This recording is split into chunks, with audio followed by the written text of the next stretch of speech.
만나서 반갑습니다. 또 오늘도 이 시간에 변함없이 주의 성전에 함께 모이신 우리 모든 분들을 주의 이름으로 환영합니다. 우리 전호작품 바라보시면서요, 반갑게 한번 서로 격려하시면서 잘 오셨습니다. 반갑습니다. 승리하시기 바랍니다. 아멘.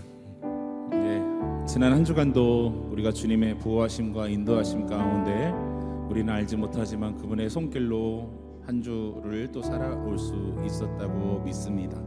또 그분의 손길은 끝나지 않고 여전히 이 시간에도 우리를 붙들고 계시고 또 다가올 또 한 주, 또 한 달도 그분께서 변함없이 우리와 함께 동행하시는 줄 믿습니다.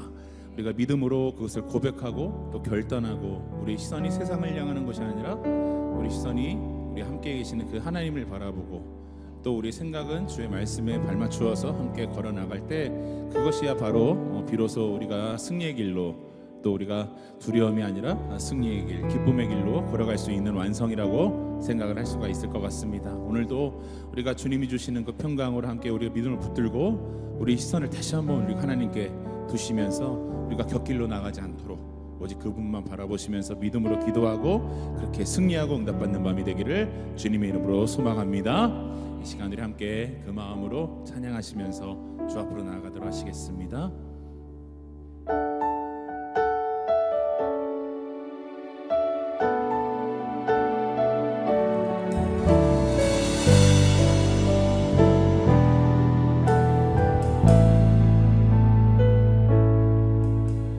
고단한 인생길 힘겨운 오늘도 예수 내 마음 아시네. 지나간 아픔도 마주할 세상도 예수 내 마음 아시네. 고단한 인생길 고단한 인생길 힘겨운 오늘도 예수 내 마음 아시네. 지나간 아픔도 마주할 세상도 예수 내 마음 아시네. 믿음의 눈을 들어 믿음의 눈 들어 주를 보리. 이 또한 지나가리라. 주어진 내 삶의 시간 속에 주의 뜻 알게 하소서.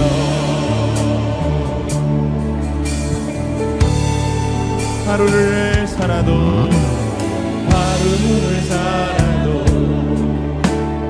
기쁨으로 가리. 예수 늘 함께 하시네. 후회도 염려도 온전히 맡기리. 예수 늘 우리 한 번 더 믿음으로 고백할까요? 하루를 살아도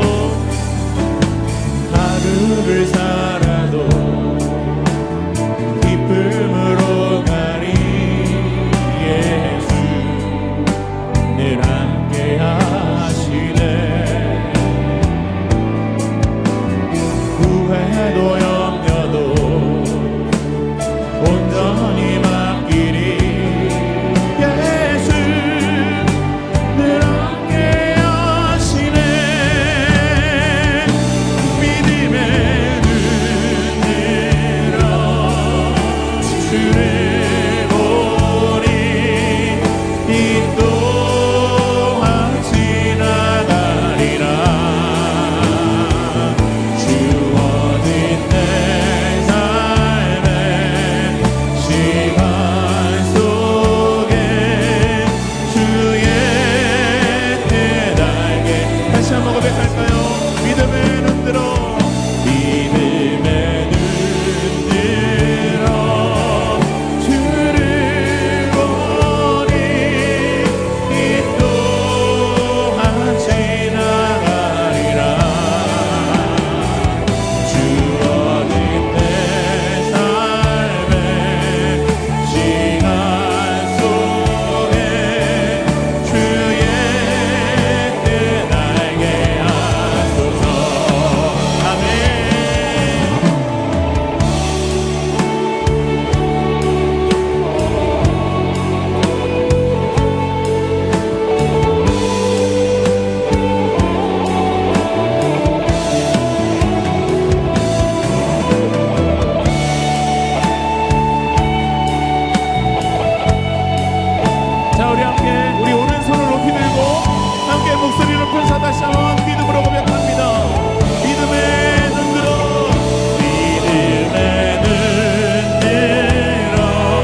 주님의 주요 우리를 온전케 하시며 승리의 길을 인도하신 하나님 앞에 다시 한번 감사와 영광의 박수 올려드리겠습니다.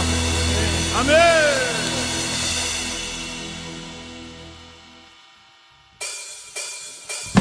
다 함께 자리에서 일어나셔서 우리와 늘 동행하시고 우리를 승리케 하시는 여호와 니시 그 능력의 이름을 함께 찬양하며 나아갑시다. 할렐루야.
다시 한번 꽃이 피는 들판이나 험한 골짜기라도 주가 인도하는 대로 주와 같이 가겠다네. 한 걸음 주 예수와 함께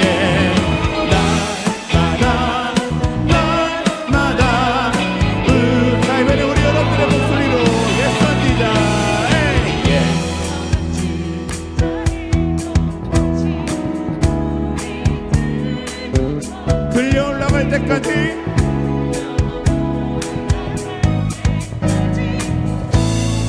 함께 하나 둘 셋 넷 한 걸음 주 예수와 함께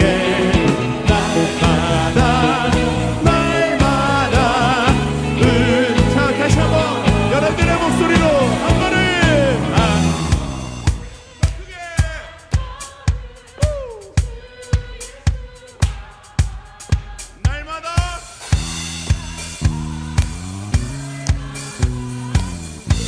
자 우리 마지막으로 다 함께 한 걸음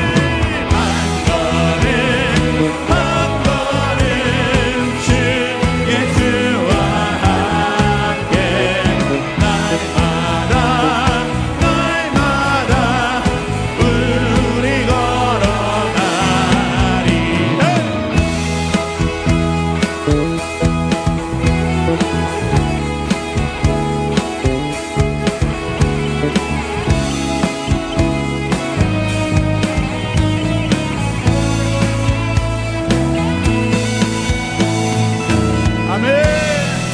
우리와 날마다 동행하시며 우리를 이끄시는 하나님을 찬양합니다.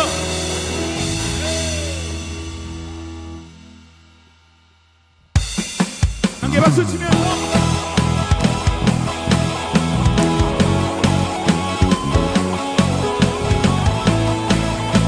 우리를 승리케 하시며 자유케 하시는 하나님 앞에 함께 믿음으로 선포합니다. 내가 주 찬송하리 높고 영화로운 주 말과 적군을 이겼네. 아멘. 능치 못함 없으신 나를 구원하신 주 그는 나의 하나님. 기뻐하며 자유를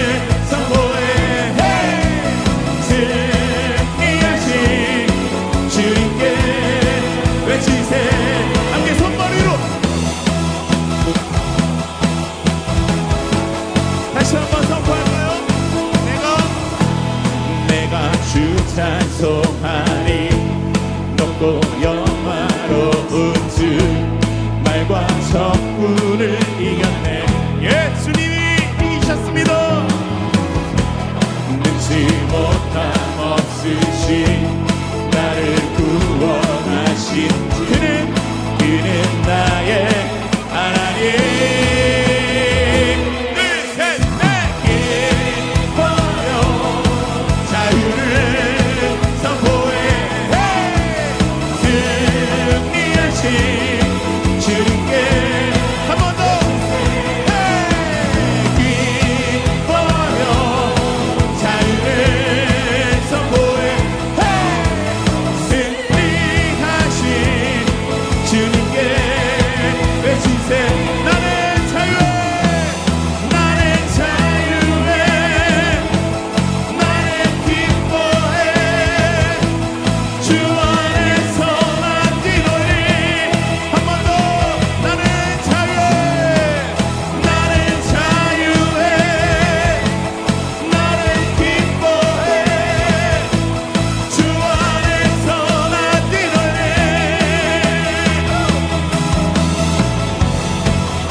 자, 우리 다시 한번 우리에게 자유함을 주신 주님 앞에 나는 자유해 나는 기뻐해 주 안에서 난 뛰놀림. 자, 우리 함께 기뻐하시면서 나는 자유해 나는 자유 더 자유하게 나는 기뻐해. 누구 안에서요? 주 안에서 난 뛰놀림. 자, 한 번 더 조금 더 작게 나는 자유해. 네. 나는 자유해 나는 기뻐해 나는 기뻐해 주 안에서 난 뛰놀림. 자, 조금 더 작게 하나 둘 셋 넷. 나는 자유해 나는 기뻐해 나는 기뻐해 주 안에서 난. 자, 여러분 뛰놀 준비 되셨습니까? 하나 둘 셋 넷.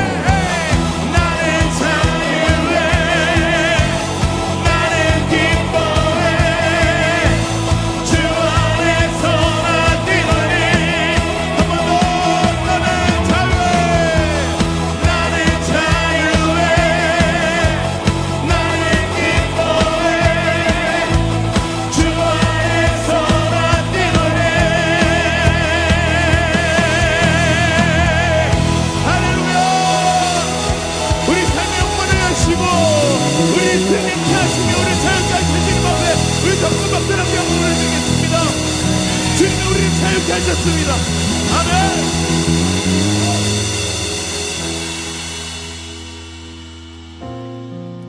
함께 자리에 앉으셔서 우리 더욱더 믿음으로 우리를 그 바다 위로 걸어오라고 말씀하시는 그 예수님을 향해서 우리 시선을 두시면서 우리 더욱더 주님 앞에 가까이 나아가도록 하시겠습니다.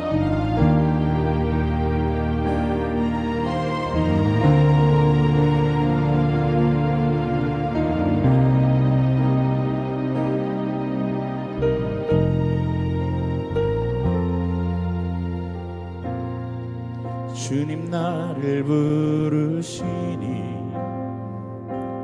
두려움 없이 배에서 나가리라. 주님 나를 부르시니 주님 내게 오라시니. 주님 보고 계시기에 주님 보고 계시기에 의심치 않고 바다를 걸어가리라. 주님 보고 계시기에 주님 여기 계시기에 주님 여기 계시기에 이 깊은 바다가 반석이 되고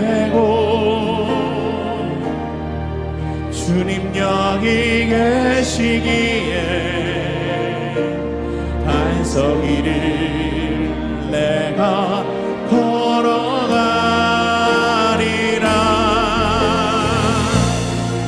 주님 여기 계시기에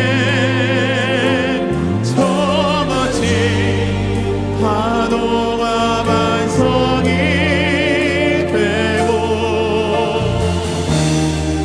주님 여기 계시기에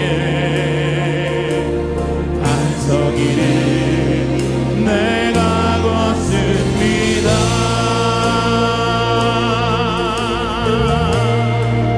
다시 한번 믿음으로 고백합시다. 주님 나를 부르시니 두려움 없이 배에서 나가리라. 주님 나를 부르시니 주님 내게 오라시니 주님 내게 오라시니 나는 주님 보고 계시기에 주님 보고 계시기에 의심치 않고 바다를 걸어가리라. 주님 보고 계시기에 주님이 여기에 계십니다. 주님 여기 계시기에 주님 여기 계시기에 이 깊은 바다가 반석이 되고 주님 여기 계시기에 반석 위를 내가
다시 한번 큰 박수를 함께 보내드리겠습니다.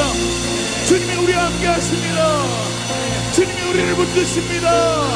오늘 이 밤 우리 삶 가운데 역사하십니다. 그 주님을 찬양합니다. 할렐루야. 네. 할렐루야. 오늘 이 밤에도 변함없이 우리를 향해 독수리와 같이 눈동자같이 우리를 지켜보고 계시며 우리 가운데 말씀하시며 그 의로운 오른손으로 우리를 단단하게 붙드실 그 하나님 앞에 다시 한번 우리가 믿음으로 의지하시면서 주님, 오늘 이 시간 우리가 두려움 없이 우리 앞에 인생의 파도를 거치는 파도를 우리가 걸어가기를 소망합니다. 주님, 우리가 그 파도를 바라보지 않게 하여 주시고 우리를 향해 걸어라고 말씀하시는 그 예수님을 바라볼 수 있도록 주님 우리 마음을 붙드시고 인도하여 주시옵소서. 우리 손을 주님께 두게 하여 주시옵소서. 우리의 소망을 주님께 두게 하여 주시옵소서.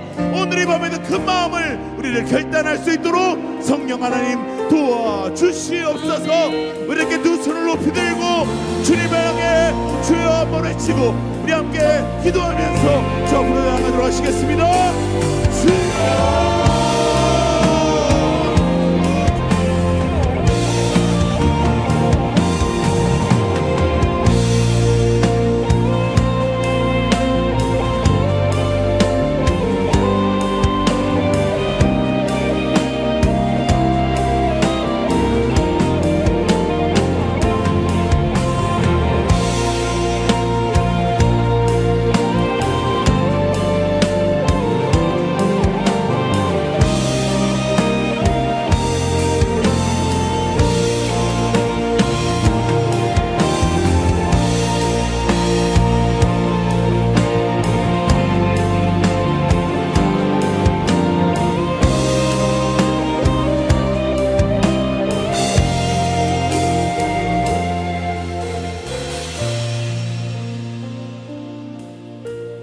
주님이 여기 계시기에 주님이 우리의 소망이 되시고 주님이 우리의 요새가 되시며 주님이 우리의 산성이 되시고 우리의 구원이 되시기에 주님만 의지하며 이 자리에 나온 백성들을 이 시간 기억하여 주시옵소서.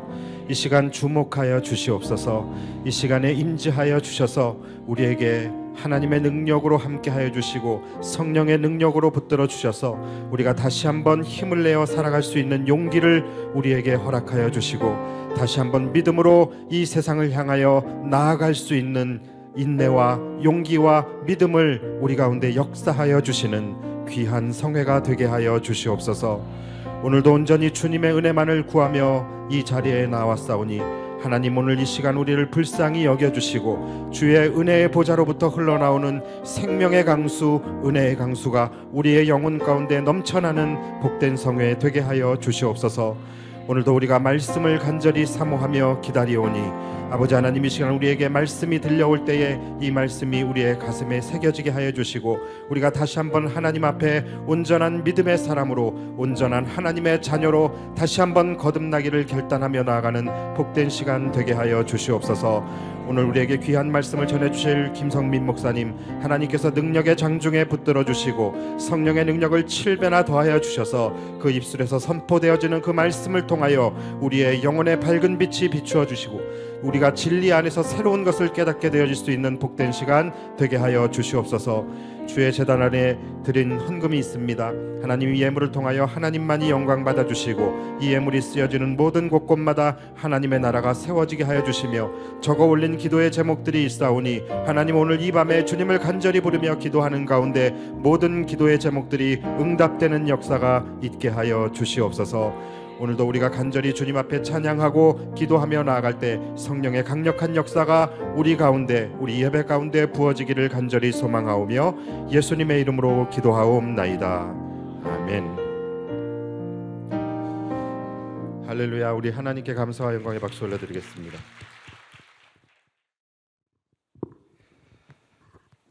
네, 훌륭한 강사님이 내려가시고 뭔가 어설픈 강사가 올라왔습니다. 하나님의 말씀을 나누는 가운데 주의 크신 은혜가 있기를 소망합니다. 잠시 기도하고 말씀 나누겠습니다. 살아계신 아버지 하나님, 부족한 종 주님 앞에 섭니다. 늘 두렵고 떨리는 자리이지만 주가 역사하실 것을 기대하며 저의 약함과 부족함은 감추어 주시고 하나님께서 일하실 줄로 믿습니다. 이 시간 이 말씀 나눔이 귀한 은혜의 나눔이 되게 하시고 전하는 종의 부족함은 감추어 주사 하나님의 은혜가 충만히 임하는 되게 하여 주옵소서. 예수 그리스도의 이름으로 기도드리옵나이다. 아멘. 문득 내일부터 시작되어지는 유초등부 성경학교를 이렇게 준비하다가 말씀을 전한 지 얼마나 됐지 하고 세어봤더니 올해로 20년이 됐더라고요. 전도사 생활을 시작하고 20년이 됐는데 왜 이 말씀을 드리느냐? 20년이 지나도 여전히 떨리고 여전히 무섭습니다. 그래서 두려움도 있지만 또 이 저녁 시간 하나님께서 일하시고 역사하시기를 간절히 소망합니다. 우리 유초동부에서 설교를 하기 전에 서로 하는 인사가 있습니다. 아마 우리 선생님들은 다 기억하실 텐데 한번 그 인사를 해보려고 합니다. 하, 당신, 멋져입니다. 옆에 분에게 하, 당신, 멋져 이렇게 인사해 주시면 감사하겠습니다. 옆에 사람 보고 인사하겠습니다. 하, 당신, 멋져. 네, 무슨 뜻일까? 이 말 자체로도 너무나도 좋은 의미를 가지고 있습니다. 당신 멋지다라는 의미를 가지고 있지만 그 속에 담겨 있는 의미를 알면 더 좋은 인사라고 할 수 있겠습니다. 하, 하나님의 자녀인 당신은 당당하게 살아가십시오. 신나게 살아가십시오. 멋지게 살아가십시오. 때론 져주면서 살아가십시오. 이렇게 했더니 우리 아이들이 그럽니다. 목사님, 전 이기고 싶은데요. 왜 자꾸 지라고 그러세요? 이렇게 이야기를 하는데 여기서 져준다라는 말은 양보하고 배려하고 용서하고 이해하면서 살아가자라는 이야기입니다. 자, 의미를 알고 나니까 더 좋은 인사지요. 우리 주변에 다시 한번 인사하실 때 하, 당신, 멋져 인사하겠습니다.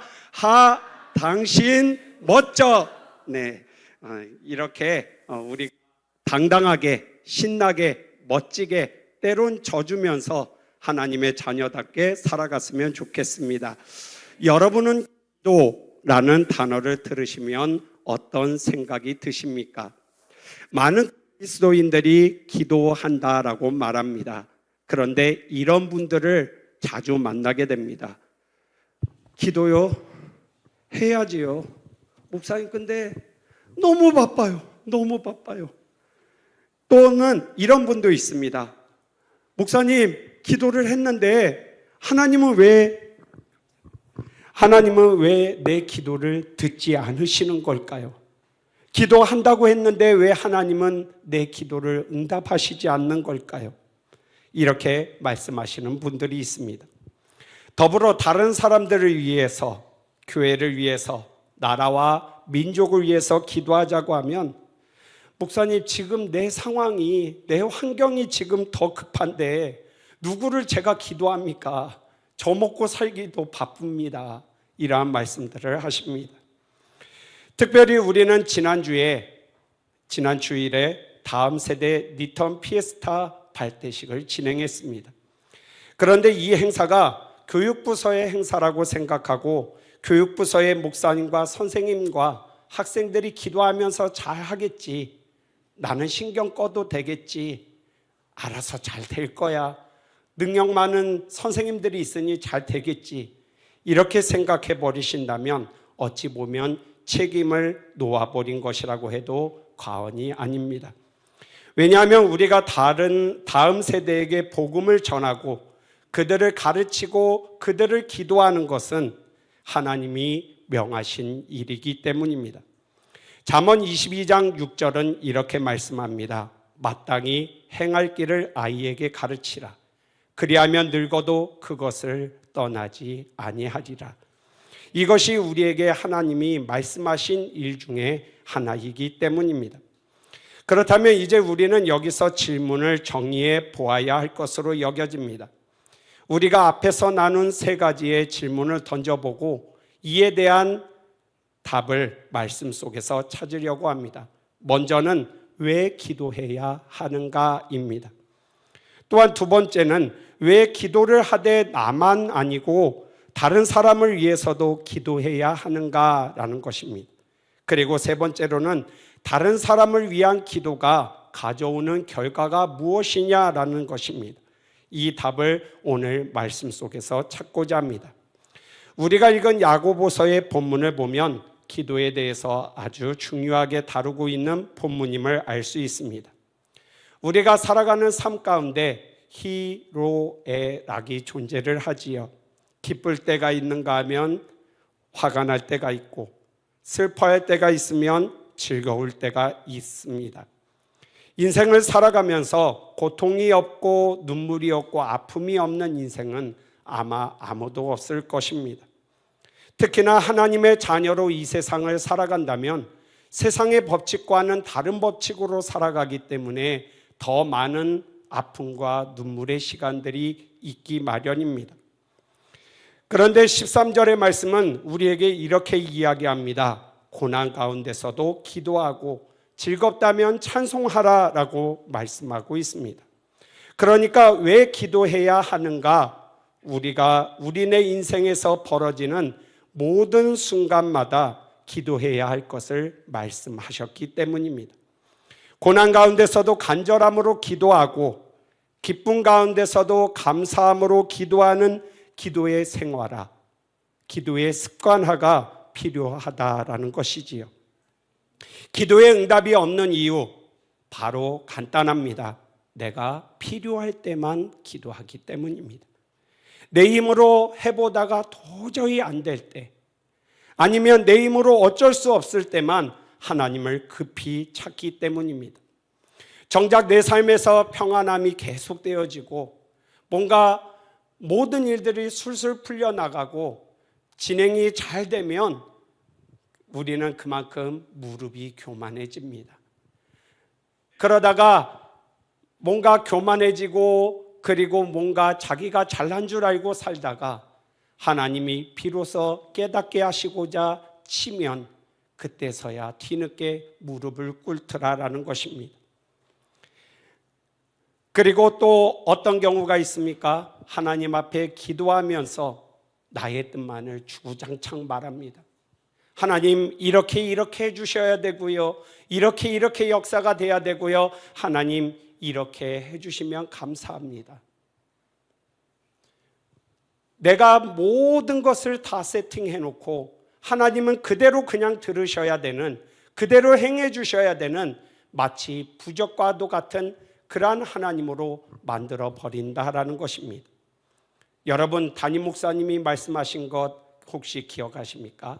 그리 아니하실지라도, 우리는 그리 아니하실지라도 감사함으로 그리고 하나님의 응답을 따라서 순종하며 살아가면 되는데, 하나님이 선한 뜻을 가지고 하나님의 때에 하나님의 방법으로 이른 비와 늦은 비를 내리실 것인데 내가 기다리지 못하고 내가 세팅한 대로 하나님이 되시기를 바란다라는 것입니다. 심지어 기다리지도 않습니다. 지금 당장 나우 바로 해주세요. 이렇게 이야기한다라는 것이지요. 마치 아무것도 맡겨놓지 않았는데 떼쓰고 조르는 어린아이처럼 부모에게 해준 것 아무것도 없으면서 마치 내놓으라고 떼쓰고 어리광 부리는 어린아이처럼 그렇게 우리는 기도할 때가 많더라라는 겁니다. 여러분, 하나님의 응답하심이 있는 기도를 하려면 오늘 말씀에서 보듯이 때를 가리지 아니하고 고난 중에서도 기도하고 즐거운 가운데서도 찬송, 다시 말해 아름다운 향기가 되는 찬양의 기도로 하나님께 올려드리라라는 것입니다. 그래서 하나님은 말씀하셨지요. 쉬지 말고 기도하라. 근데 또 이 말씀만 읽으면 이렇게 이야기하지요. 생업이 있는데 무슨 쉬지 말고 어떻게 기도를 합니까? 이런 이야기를 합니다. 그런데 이 말씀은 생업을 포기하고 교회나 기도원에 박혀서 주구장창 24시간 365일 계속 기도하라라는 말이 아닙니다.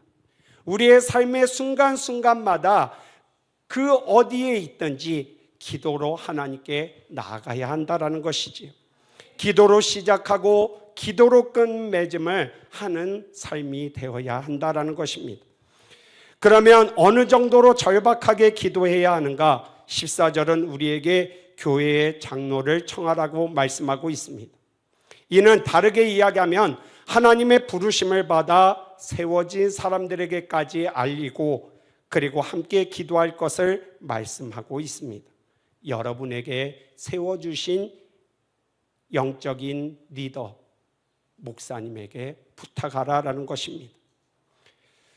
우리 목사님의 그 짐이 무거워지는 것 같은데, 담임 목사님에게 기도 제목을 알리고 함께 기도를 받고 그리고 기도하고 그렇게 나아가라라는 것입니다. 기름을 바르고 기도하라. 뭔가 안수하고 막 이런 느낌이 드실 텐데 그러한 것이 아니라 하나님이 치유하시고 하나님이 일하시고 하나님이 역사하실 것을 믿으며 나아가라라는 것입니다. 구하되 우리의 영적인 부분들, 우리의 삶의 문제들을 목사님과 나누고 함께 기도하라라는 것입니다. 기도가 늘 일상화되어져 있고 나의 뜻이 아닌 하나님의 방법으로 되기를 구하면서 내게 세워주신 영적인 리더와 함께 기도하며 나아가는 그 삶이 곧 응답이 있고 그리고 역사하심이 있다라는 것입니다. 이쯤에서 한 가지 짚을 것이 있습니다. 우리는 사실 자신을 위한 기도는 너무나도 잘합니다. 왜냐하면 삶의 순간순간 문제없이 지나가는 삶이 없기 때문입니다. 그래서 자신의 절박한 문제를 놓고는 그래도 곧잘 기도를 합니다. 그런데 정작 다른 사람을 위한 도구의 기도로 넘어가면 굳이 내가 저 사람을 왜? 나 저 사람 별론데 꼭 해줘야 돼? 카톡에 누구를 위해서 기도해 주세요 올라오면 그 사람은 그래도 싼데 이렇게 생각하면서 내 멋대로 판단하고 그리고 굳이 내가 할 필요가 있나? 아니면 나같이 연약한 사람의 기도가 과연 저 사람에게 얼마나 힘이 된다고 내 기도하기도 바쁜데 내가 기도한다고 뭐가 달라지겠어? 이렇게 생각하기 쉽습니다. 그런데 다른 사람을 위한 도구의 기도는 이미 예수님께서 숱하게 보여주셨습니다. 겟세마네 동산에서 고난을 앞두고도 그리고 십자가에 못 박혀서 달리신 채로도 예수님은 다른 사람을 위하여 기도하셨습니다. 너희는 나를 위하여 울지 말고 다른 사람들을 위해서 기도할 것을 말씀하셨지요. 우리 교회가 가지고 있는 장점이 있습니다. 골방 기도지요. 이렇게 기도하기 좋은 상황을 갖춘 교회가 많지 않습니다. 게다가 무엇을 기도해야 할지도 다 기록되어져서 심지어 이쁘게 코팅까지 되어져서 놓여져 있습니다. 줄줄 읽어도 재봤습니다. 줄줄 읽기만 해도 10분 가까이가 걸립니다.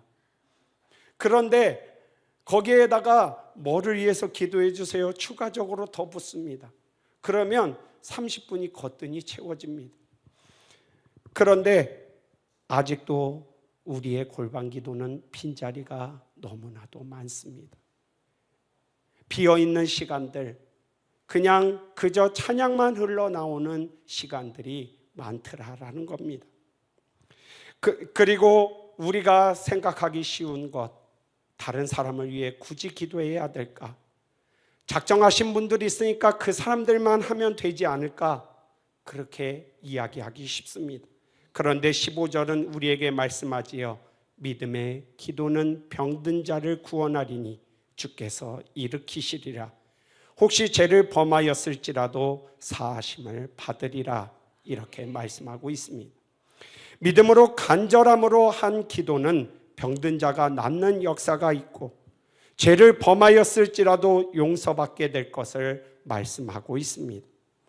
다윗이 바세바와 동침하고서도 용서를 받을 수 있었던 이유는 시편 51편에 기록된 통곡하면서 주의 성령이 나에게서 떠나지 않기를 울며 간절하게 기도했기 때문이었습니다. 진심을 담아서, 간절함을 담아서 하나님께 올려드렸기 때문입니다. 이처럼 믿음과 진심이 담긴 기도는 하나님의 역사를 일으키기 때문입니다. 그런데 중요한 내용이 그 뒤에 16절에 또 붙습니다. 너희 죄를 서로 고백하며 병이 낫기를 위하여 서로 기도하라. 의인의 간구는 역사하는 힘이 크미니라. 분명히 말씀은 우리에게 서로라는 단어를 붙였습니다. 그러니까 혼자가 아니라 함께 기도하라라는 겁니다. 나와 우리네 가정들과 우리의 교회와 그리고 우리나라와 민족을 위해 함께 기도할 때 죄가 해결되어지는 역사가, 병이 낫는 역사가 일어나고 하나님의 역사가 그곳 가운데 임하더라라는 것입니다. 그러나 우리는 다른 사람, 다른 곳을 위한 기도는 하지 않습니다. 급하고 바쁘다 보니 내 기도하기도 바쁘다고 생각하기 때문입니다. 아니면 다른 영혼에 대해서 무관심이 지나치게 있는 것입니다. 그러나 다른 사람을 위한 기도와 특히 다음 세대를 위한 기도는 우리에게 필수적으로 이루어져야 할 기도입니다. 잠시 말씀과 연계된 예전의 일로 돌아가서 다른 사람을 위한 기도와 그리고 특별히 다음 세대를 위한 기도, 믿음의 기도, 진심이 담긴 기도가 어떤 역사를 일으키는지를 간증과 찬양을 통해서 나누기를 소망합니다. 찬양 한 곡을 부르고 시작하려고 합니다. 나의 영원하신 기업 찬양을 살아계신 하나님께 올려드리고자 합니다.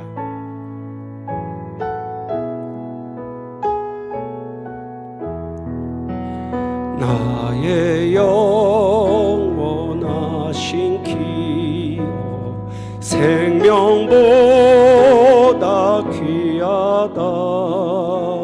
나의 갈 길 나가도록 나와 동행하소서. 주께로 가까이 주께로 가오니 나의 갈 길 나가도록 나와 동행하소서.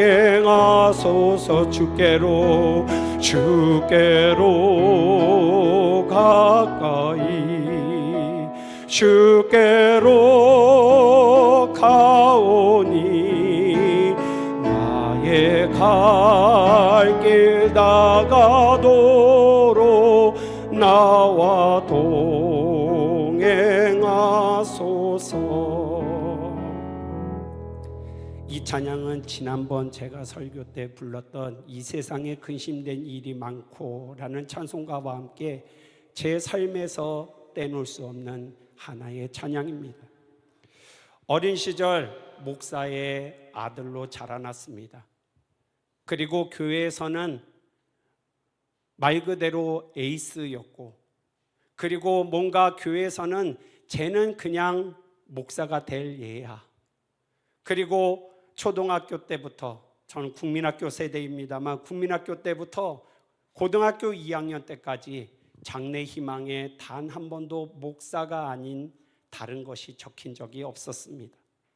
그런데 우리 담임 목사님이 말씀하신 대로 합리적인 판단이 머릿속에 들어오기 시작했습니다. 그 전까지는 개척교회 목사님, 존경스러웠던 그 아버지가 점점 미워지기 시작하는 겁니다. 배도 많이 골아봤고 눈물도 많이 흘려봤고 국민학교를 무려 6번이나 전학을 했어야 했기에 그 모든 것들이 그때는 몰랐는데 머리가 커지니까 이 모든 게 다 불평과 원망으로 다가오는 겁니다. 그러면서 이런 생각이 들었습니다. 나는 목사를 못하겠다. 내가 고생했고 우리 엄마가 고생했으면 됐지, 미래에 만날 내 처자식은 뭔 죄란 말인가? 내가 아무리 나를 봐도 한국교회 1% 안에는 못 들어갈 것 같고, 그러면 차라리 내가 성적이 잘 나오는 역사를 가지고 뭔가 다른 일을 하는 게 낫지 않을까? 그리고 아마 저와 동년배의 분들은 기억하실 겁니다. 그때 한창 유행을 끌었던 베스트셀러가 있었습니다. 유홍준 교수님의 나의 문화 유산 답사기. 그 책을 읽으면서 역사에 대한 마음이 불타오르기 시작했습니다. 다른 거는 성적이 다 문제인데 국사만 괜찮고 선생님도 이해를 못할 정도로 얘는 뭔 이상한 종족인가, 국영수가 다 망가졌는데 어떻게 역사만 이렇게 점수가 나오지? 라는 그런 아이였습니다. 다 이렇게 50점대 막 이러는데 얘만 막 80점대, 90점대, 컨디션 안 좋으면 80점대, 좋으면 막 90점대 이러니까 선생님도 이해를 못하는 겁니다. 그러더니 선생님 한 분도 마침 그러셨습니다. 너 그냥 역사를 팔아 그냥.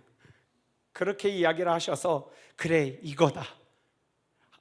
하나님이 내게 주신 달란트는 목회가 아니라 역사였구나. 굳이 나까지 한국교회를 망가뜨리면서 갈 필요가 있는가? 라고 마음을 먹고 하나님에게서 점점 멀어지기 시작했습니다. 그 전까지 읽던 성경책은 뒤로 가고 유홍준 교수님의 나의 문화유산 답사기는 제게 성경이 되었고, 그리고 그 외에 조선왕조실록 뭐 이런 것들은 저에게 주석이 되었습니다. 그러면서 점점 거기를 파고 들어가기 시작했습니다. 하나님이 기도의 자리에서 돌아올 것을 계속 말씀하셨습니다. 그런데 하나님, 저는 아닌 것 같습니다. 제가 무슨 목회의 그릇이라고요. 저는 이게 맞는 것 같습니다. 그리고 계속 가기 시작했습니다. 하나님이 돌아오라 돌아오라 부르시고 말씀하시는데 깨닫지 못하고 점점 그 길로 들어서게 되었습니다. 그런데 어느 날입니다. 친구가 제 뒤통수를 때리고 도망을 갔습니다. 평소 같으면 쫓아가서 잡을 텐데 뛰는데 갑자기 몸이 말을 듣지 않는 겁니다. 숨이 너무 가빠오고 너무 힘든 겁니다. 근데 마침 그때 고등학교가, 제가 다녔던 고등학교가 그래도 좀 괜찮은 학교여서 고3들을 무료로 건강검진을 시켜주는 학교였습니다. 건강검진 결과가 마침 그때 딱 맞춰서 나왔습니다. 그런데 보니까 결핵과 함께 이상소견이 있으니 병원으로 오라는 겁니다. 그래서 병원으로 갔습니다. 갔더니 왼쪽 폐의 70%가 마비가 되어 있고 오른쪽 폐의 30%가 마비된 채로 거기에 결핵까지 걸려 있는 겁니다. 그러니까 뛰지 못하는 이유는 딱 답이 나오는 거였습니다. 아프기 시작하고 병원에서 약으로 처방을 해줬는데 무려 하루에 21개의 약을 아침과 저녁, 그러니까 총 42개지요.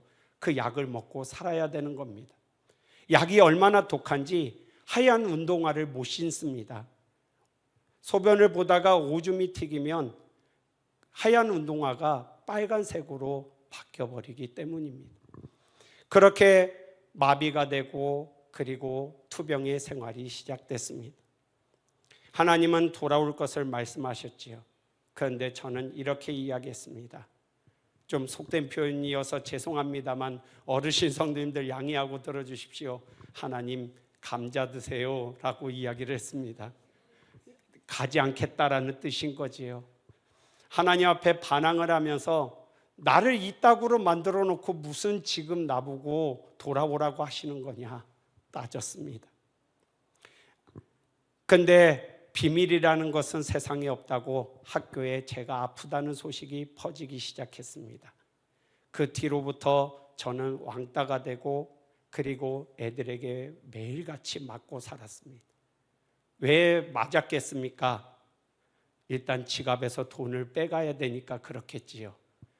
돈도 한 그때 당시 99년, 2000년 그쯤인데 그때 뺏긴 돈을 나중에 한번 계산을 해봤더니 대략 200만 원이 넘더라고요. 1년 동안.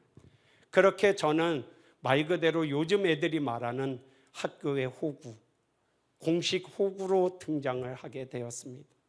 몸은 점점 병들어가고 의사가 이렇게 선언을 했습니다. 3개월. 나도 3개월밖에 더 못 해보겠다. 그런데 나아질 것 같지 않다. 무슨 이야기입니까? 말 그대로 시한부 선고를 내린 겁니다. 하나님 앞에 반항하고 그렇게 점점 저는 하나님에게서 멀어지는 돌아온 탕자가 되었습니다.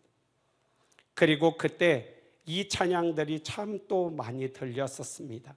멀고 험한 이 세상길 잠깐 나누도록 하겠습니다.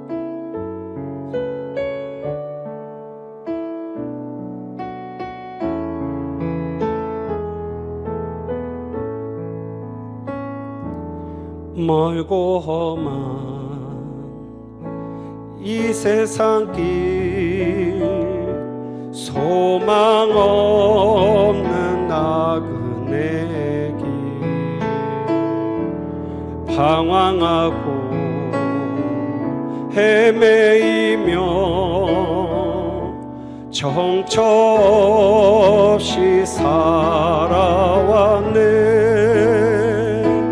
의지할 것 없는 이 몸 위로받고 살고파서 세상 유혹 따라가다 모든 것을 다 잃었네. 눈물로써 회개하고 아버지의 품에 안기어 죄악으로 더럽힌 몸 십자가에 못 박았네. 구원함을 얻은 기쁨 세상에서 제일이라. 영광의 길 허락하신 내 주 예수 찬양하네. 이 찬양이 들려왔지만 지금은 돌아보니 하나님의 부르심이었는데 그때는 깨닫지를 못했습니다. 그러던 어느 날 이제 의사가 말한 시한부가 한 달 정도 남았을 때 교회 고3 선생님이 고3을 담당하시는 선생님이 계셨습니다. 그 선생님이 어느 날 저를 주일날 일어서려고 하는데 꽉 붙잡으시는 겁니다. 그런데 잠시 죄송합니다. 그때 저의 성경 공부 자세는 이 자세였습니다. 말 그대로 삐뚤어진 고등학생, 누가 건들면 다 물어버리리라 이러한 마음으로 싸워버리라 이러고 있는 그러한 학생이었습니다. 그런데 고3 그 반 선생님이 저를 붙잡는 겁니다. 그런데 그 선생님 28살의 처녀 선생님이셨습니다. 그리고 본인도 청년부를 끝나고 가셔야 되니까 얼마나 이쁘게 단장을 하고 오셨겠습니까? 지금이야 화장품이 워낙 좋으니까 좋은 시대이지만 그때만 해도 눈물을 흘리면 검은 눈물이 이렇게 주르륵 흐르는 때였습니다. 그런데 그 선생님이 저를 붙잡으시는 겁니다. 뿌리쳤습니다. 건들지 말라고요. 내가 나오는 것만으로도 그냥 감사하시라고요. 이러고 뒤돌아서는데 다시 붙잡으시는 겁니다. 그런데 처음에는 너무 쉽게 뿌리쳤는데 두 번째 뿌리칠 때는 뿌리쳐지지가 않는 겁니다. 뭔가 강력한 힘이 잡고 있는 느낌이 들어서 무슨 원숭이가 동물원에 잡힌 것처럼 이렇게 앉아 있었습니다. 그랬더니 그 선생님이 이렇게 이야기를 하셨습니다. 여호와는 너를 지키시는 이시라. 여호와께서 내 오른쪽에서 내 그늘이 되시나니 낮의 해가 너를 상하게 하지 아니하며 밤의 달도 너를 해치지 아니하리로다. 여호와께서 너를 지켜 모든 환난을 면하게 하시며 또 내 영혼을 지키시리로다. 여호와께서 너의 출입을 지금부터 영원까지 지키시리로다. 이 시편 121편 5절에서 8절의 말씀을 읽으시고서는 검은 눈물을 줄줄줄줄 흘리시면서 이렇게 기도를 하셨습니다. 벌써 약 한 25년이 지났는데도 그 기도가 머릿속에 그대로 남아 있습니다. 하나님, 살아계신 하나님, 당신이 사랑하시는 성민이가 아파하고 있습니다. 당신이 정말 살아계신 하나님이시라면 이 아이의 마음에 가득 찬 아픔과 고통을 모두 물리쳐 주시옵소서. 나사렛 예수 그리스도를 명하노니 성민이를 둘러싼 모든 병마의 세력이 물러갈지어다. 아멘. 그러시고 나서 이 찬양을 그 검은 눈물을 흘리시면서 불러주셨습니다.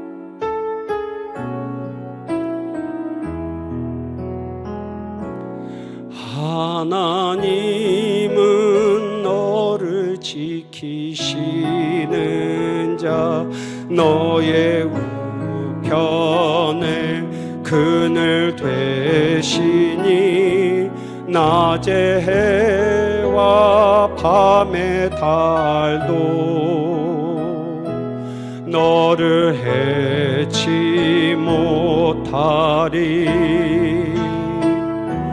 하나님은 너를 지키시는 자, 너의 환난을 명쾌하시니 그가 너를 지키시리라. 너의 출입을 지키시리라. 눈을 들어 산을 보아라. 너의 도움 어디서 오나. 천지 지으신 너를 만드신 여호와께로다.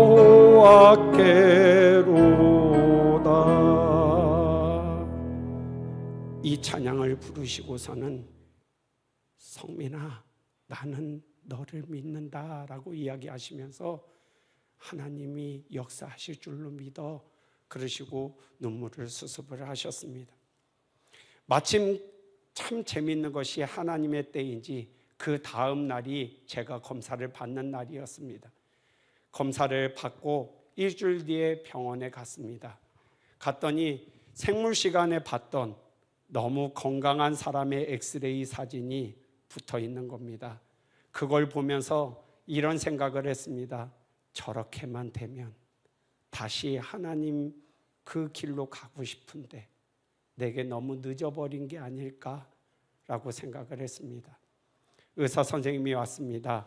의사 선생님이 저를 뚫어지게 쳐다봅니다.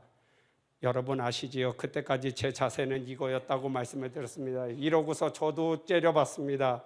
한 5분을 그러고 서로 째려봤습니다. 의사가 그러더니 이렇게 이야기합니다. 뭔 짓을 한 거야 도대체? 그래서 뭐가요? 그랬더니 이 엑스레이 사진 보이니? 그래서 너 생물 시간에 배웠지? 그래서 네, 배웠습니다. 이거 누구 거 같냐? 누구 다른 사람 거겠지요. 너 영어는 읽을 줄 아냐? 에이, 고3인데 그래도 읽지요. 이름 좀 봐봐.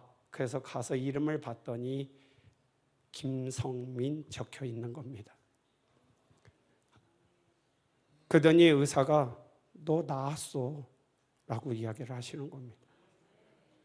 하나님의 역사하심이 그렇게 하나님의 때에 일을 하셨던 것이지요. 근데 문제가 생겼습니다.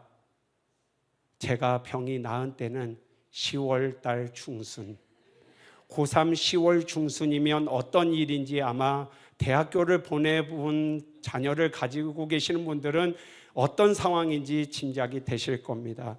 성적은 400점 만점에 165점. 운동부 애가 좋아했습니다. 왜냐하면 자기가 꼴등에서 벗어나 봤거든요. 왜냐하면 제가 그 뒤를 든든히 지키고 있으니까요. 그래서 그런 아이였던 저의 상황이었으니 답이 없었습니다. 그래서 하나님 앞에 엉엉 울면서 이 찬양을 불렀던 것 같습니다.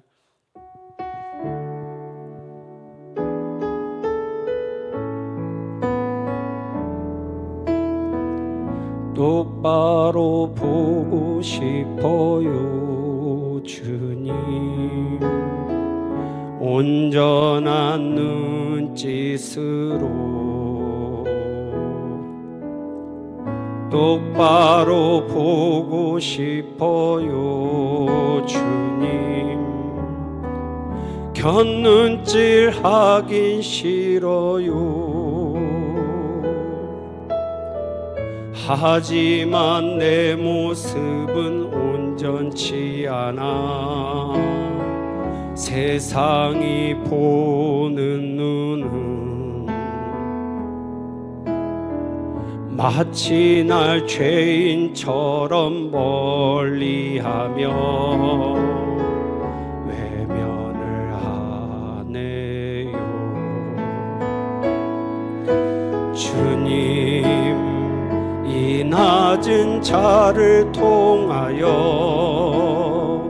어디에 쓰시려고 이렇게 초라한 모습으로 만들어 놓으셨나요? 당신께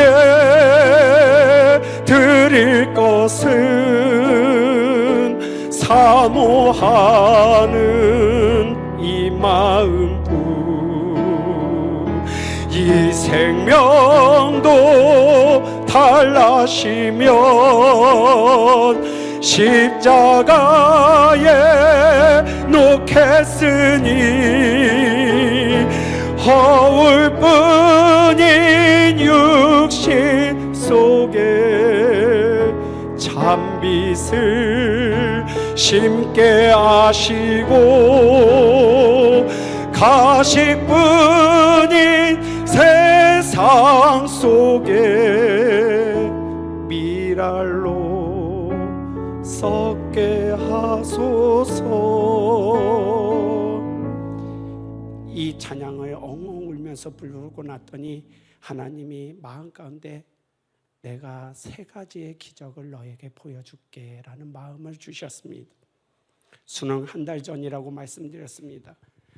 낮에는 미친 듯이 공부하고 저녁에는 성경을 미친 듯이 읽었습니다. 그런데 수능을 보고 성적표가 이제 가채점이라는 걸 합니다. 수능 다음날 가채점을 해서 냈더니 선생님이 부릅니다. 출석 부르고 계속 때립니다.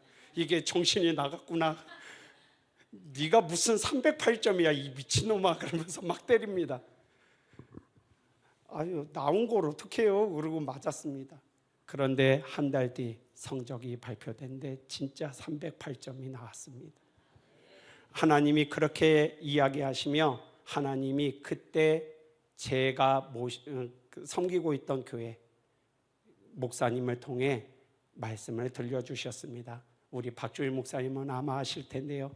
만군의 여호와께서 맹세하여 이르시되 내가 생각한 것이 반드시 되며 내가 경영한 것을 반드시 이루리라. 하나님이 그렇게 기적을 보여주셨습니다. 그리고 학교를 썼습니다. 지금은 수시이지만 그때는 특차라는 것이 있었습니다. 그래서 수능 성적이 나오기 전에 써서 결과가 그 수능 성적 전에 나오고 수능 성적에 따라서 합격의 여부가 결정되는 그러한 입시가 있었습니다. 써서 냈습니다. 선생님이 전화가 왔습니다. 야, 너 못 붙어. 빨리 와서 나한테 정시 원서 써. 근데 그때만 해도 병이 낫고 하나님의 은혜를 충만해졌으니 무장이 되어졌던 것이지요. 선생님, 안 씁니다. 하나님이 붙여주실 겁니다. 그때 선생님이 전화로 욕을 퍼붓습니다. 그래서 두고 보시라고요. 살아계신 나의 하나님은 반드시 하실 겁니다. 그리고 하나님은 저에게 담대할 수 있도록 말씀을 한 가지 주셨습니다. 또 이르시되 너희는 온 천하에 다니며 만민에게 복음을 전파하라. 이 말씀 마가복음 16장 15절의 말씀을 주셨습니다. 그리고 선생님은 제가 떨어질 것이라고 학교에다 보고를 하셨습니다. 그리고 발표가 나는 날 보기 좋게 붙었습니다. 그리고 선생님한테 가서 봐요, 됐잖아요. 딱 했더니 선생님이 아무 말을 못 하십니다. 그런데 집에서 비상이 났습니다. 왜냐하면 이미 투병을 하느라고 돈이 너무 많이 들어간 상황이고 어머니가 다급하게 학교를 붙었으니 모으고 모아봤는데 50만 원이 부족한 겁니다. 학교를 등록해야 되는데. 그런데 지금 저의 그 모교에서는 장학금 제도가 있었습니다. 저를 장학금 대상자로 지정을 해주셨습니다. 앞에 나가서 받았습니다. 하얀 봉투를 받았는데, 교회 이름이 적힌 하얀 봉투를 받았는데 열어보면 교회에 대한 사랑이 혹여 떨어질까 싶어서 연약한 마음에 어머니에게 그대로 전해드렸더니 어머니가 펑펑 우시는 겁니다. 엄마 왜 그래요? 물어봤더니 어머니가 10만 원짜리 수표 5개를 들고 부들부들 떠시면서 우시는 겁니다. 하나님이 채우셨던 것이지요. 그렇게 하나님이 다시 부르시고 3가지의 기적을 보기 좋게 저에게 응답하셨습니다. 그리고 저는 20년이 그로부터 24년이 지난 지금 목사가 되어 이 자리에 서 있습니다. 이 말씀을 드리는 이유는 간단합니다.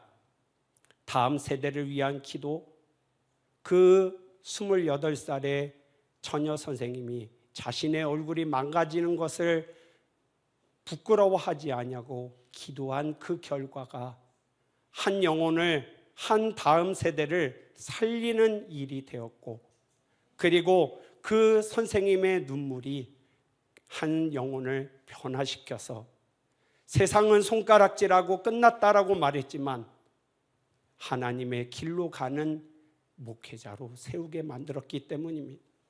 그리고 다른 사람을 위한 기도, 그 선생님의 기도가 결국은 병고침의 역사와 그리고 하나님의 부르심을 회복해 하는 기적을 일으켰더라라는 것입니다. 여러분, 기도할 수 있는데 왜 걱정하고 계십니까? 우리에게는 믿음의 기도가 있고 그 기도는 역사하는 힘이 크다라고 말씀하고 있습니다. 혹시 아시는 분들은 같이 불렀으면 좋겠습니다.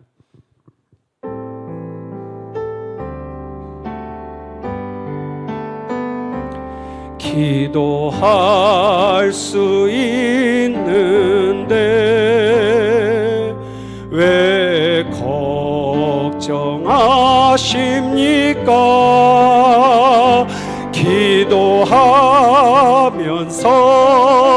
왜 염려하십니까? 기도할 수 있는데 왜 실망하십니까? 기도하면서 왜 방황하십니까? 주님 앞에 무릎 꿇고 간구해 보세요. 마음을 정결하게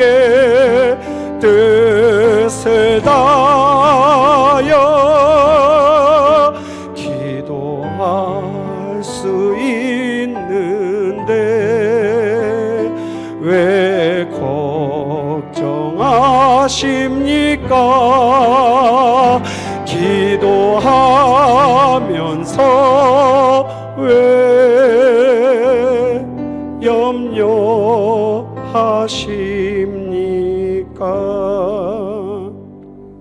여러분, 오늘 말씀은 엘리야, 그 사람도 우리와 성정이 같은 사람이라고 말합니다. 엘리야 그러면 우리가 뭔가 대단하게 생각하고 뭔가 뛰어난 믿음의 인물로 생각하지만 그도 나무 곁에 기대어서 내 생명을 거둬달라고 연약함을 가지고 아뢰었던 사람이었습니다. 그리고 그가 기도했을 때 3년 6개월 동안 이스라엘 땅에 비가 오지 않았고, 그런 그가 다시 기도하니 땅이 열매를 맺는, 하늘에서 비가 내리는 역사가 일어났습니다. 이 말씀은 우리에게도 할 수 있다라는 것과 기도할 수 있는 힘을 주셨다라는 것을, 그리고 기도의 응답은 우리가 계속해서 목사님을 통하여 살핀 것처럼 하나님께 있다라는 것입니다. 사랑하는 새 영광의 성도 여러분, 지금 우리나라는 너무나도 민족이 어렵고 나라가 어렵고 우리 사회는 병들어가고 있고 우리의 다음 세대는 경쟁에 몰려서 교회에서 멀어져 가고 있습니다. 그들을 깨워야 할 한국교회는 빛과 소금의 역할을 잃고 쇠퇴하고 있습니다. 우리네 가정들은 문제를 겪고 있으며 주변의 이웃이자 성도들은 아픈 문제를 안고 울고 있습니다. 그런데 저는 믿습니다. 우리 교회의 핵심 가치이기도 한 이 시대의 대안은 예수 그리스도께 있다라는 것을 말입니다. 한 선생님의 기도는 죽어가는 다음 세대 한 명을 살렸고, 그 선생님의 기도는 그 영혼을 하나님의 부르심을 기억하게 하고 하나님의 부르심이 있는 자리에 서게 하였습니다. 진심과 눈물이 담긴 기도에는 하나님도 역사하신다는 것을 맛보아 알게 하셨습니다. 사랑하는 성도 여러분, 기도합시다. 나를 위해서는 하나님의 뜻에 따라 하나님의 때에 하나님의 방법으로 되기를 바라면서 모든 순간 모든 상황을 기도합시다. 그리고 나와 내 가정과 우리네 가정들과 우리 새영광교회와 특별히 다음 세대를 위해서, 한국교회야 너무 몸살을 앓고 있는 믿음의 몸살을 앓고 있는 이 교회를 위해서, 믿음의 선진들이 복음과 눈물 어린 기도로 구해낸 이 나라와 민족을 위해서 이제 기도하며 우리의 기도보다 더 큰 응답을 이루실 하나님을 기대하면서 기도했으면 좋겠습니다. 이 자리에 아마 교사 선생님들이 계실 겁니다. 기억하십시오. 여러분의 기도는 한 어린 영혼을 바꾸는 힘이 있다라는 것을 말입니다. 그리고 우리 성도님들의 기도는 죽어가는 다음 세대를 살리는 기도가 될 수 있다는 것을, 죽어가는 내 옆에 성도를 살리는 힘이 될 수 있다는 것을 잊지 마시기를 바랍니다. 이제 하나님이 우리의 기도보다 더 크게 응답하실 것을 기대하면서 모두가 이 기도의 자리를 놓치지 않는, 비어있는 기도의 방을 채워나가는 그러한 우리 새영광교회 그리고 우리 성도님들이 되시기를 예수 그리스도의 이름으로 축원합니다. 기도하겠습니다. 상간에가 충만하신 아버지 하나님, 전하는 종 혹여 잘못 전한 것 있다면 주님께서 용서하여 주옵시고, 이 시간 우리가 기도의 무릎을 회복하며 다시금 기도의 자리로 나아가서 간절하게 진심을 담아 하나님께 아름다운 기도의 향기로 올려드릴 수 있도록 인도하여 주옵소서. 예수 그리스도의 이름으로 기도드리옵나이다. 아멘.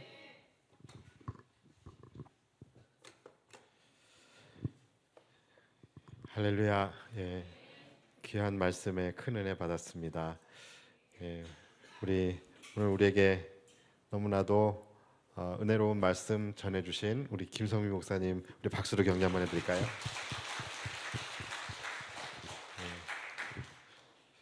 지난번 간증 때도 참 아픔이 있었고 험난한 그런 과거가 있었구나 라고 생각을 했었는데 오늘 들어보니까 더 밑으로 내려가요. 다음에는 못 시키겠어요. 더 있는 거 아니죠? 예. 그런데 그 가운데서 정말로 때를 따라서 하나님께서 기적적인 역사를 베풀어 주시는 그 은혜의 체험이 있고 그 은혜의 과거가 내 삶에 녹아져 있다라는 것은 엄청난 자산입니다. 이거 붙들고 평생을 살아가는 거예요. 예, 그래서 이런 하나님의 은혜가 내 삶 속에 있었다라는 것은 물론 겪지 않아도 되는 그러한 일들을 겪은 것에 대해서는 그건 또 가슴 아픈 일이기는 하지만 그것조차도 하나님의 주권 하에 일어나는 일이고 결국은 우리 목사님을 지금까지 오게 하시기 위한 하나님의 계획이고 섭리 아니었겠습니까? 예, 얼굴 보면서 역사 선생 해도 잘 어울리겠다라는 그런 생각이 좀 드는데 근데 지금 하나님의 역사를 가르치는 또 목사 아닙니까? 참 우리 목사님을 통하여 역사하신 하나님을 찬양합니다. 우리 찬양팀 나오시고요. 한 15분 정도 남았는데 우리 짧고 굵게 우리 같이 기도했으면 좋겠습니다. 우리 오늘 들은 말씀 우리가 붙잡고 너무 귀한 말씀이고 또 우리에게 도전이 되는 말씀이었습니다. 결국은 기도를 하나님께서 응답하여 주시지만 우리가 기도하는 것보다 훨씬 더 나은 것으로 우리가 생각하는 것보다 훨씬 더 깊은 것으로 하나님께서 응답하시는 분이 우리 하나님이십니다. 그래서 오늘 우리가 기도할 때 정말로 마음을 다하고 전심을 다해서 내가 기도하는 것보다 더 나은 것으로 응답해 주신 하나님을 기대함으로 우리가 함께 찬양하고 뜨겁게 기도했으면 좋겠습니다. 우리 함께 찬양합시다.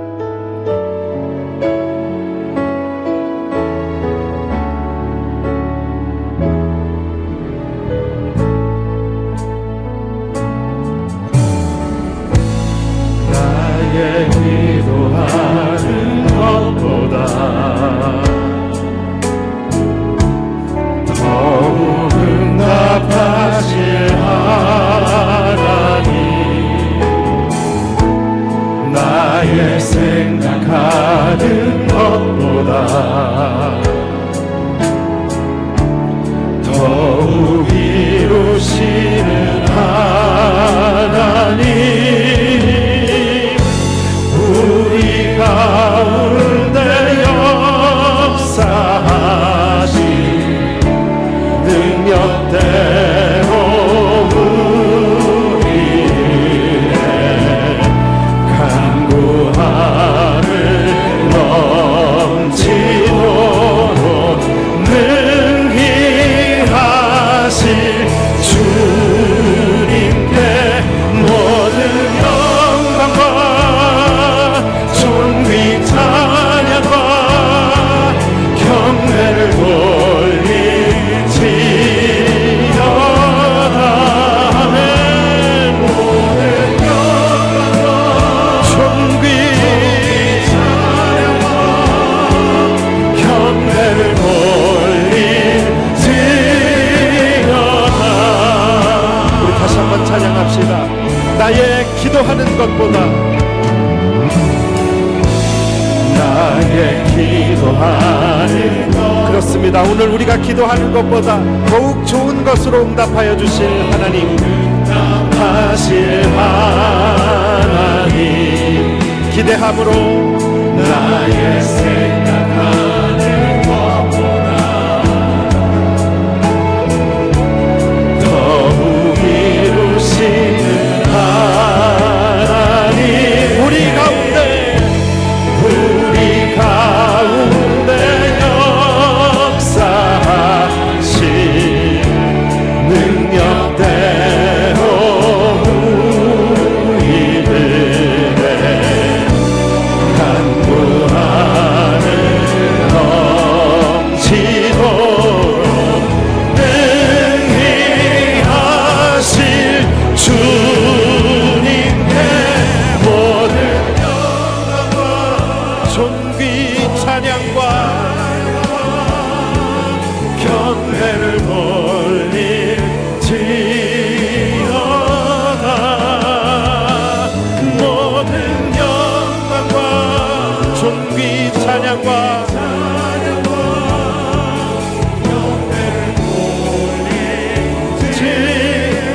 다시 한번 모든 영광과 존귀 찬양과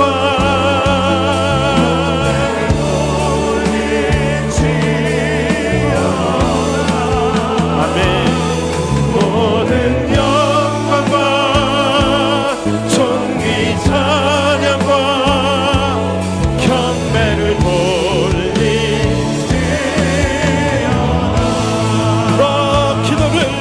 기도를 멈추지 마라. 내가 너의 그 모든 상황을 바로 역전시키니 너 기도를 멈추지 마라.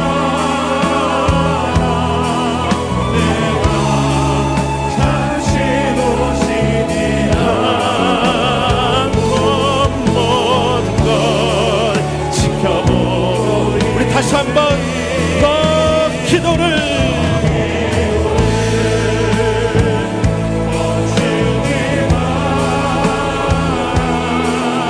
내가 너의 그 모든 상황을 바로 역전시키. 너 기도를 멈추지. 기도를 멈추지 마라. 내가 잠시도 쉬지 않고 모든 걸 지켜보고 있으니 바로 역전돼. 우리 다시 한번 역전시키실 주님을 기대하며 바로 역전되리라. 우리 마지막으로 큰 목소리로 바로 역전되리라. 역전되리라.